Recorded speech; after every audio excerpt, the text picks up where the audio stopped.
Xalqımın ən gözəl adətidir toy. Oğul qızımızın başına gəlsin. Cavanlar çırmınıb girsin meydana, qoy dönsün adamlar qoşuna gəlsin. Süzün yavaş-yavaş badələr dolsun.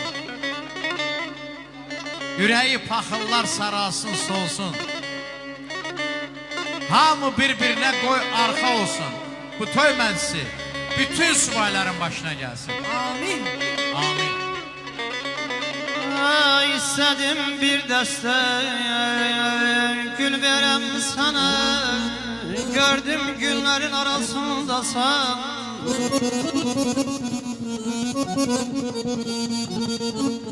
Düzü gözlərimə mən inanmadım. Gördüm gözlərimin qarasındasan.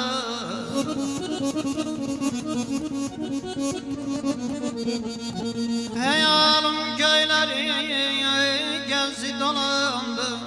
Ehnələri könlümə gəldi canlandı.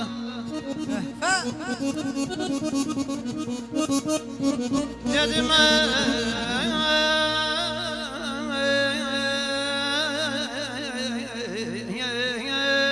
dedim gözəlliğim bəlkə yalandı.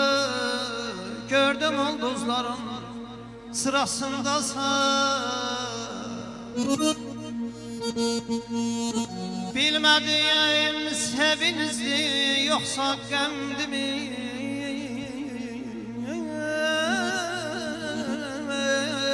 Aman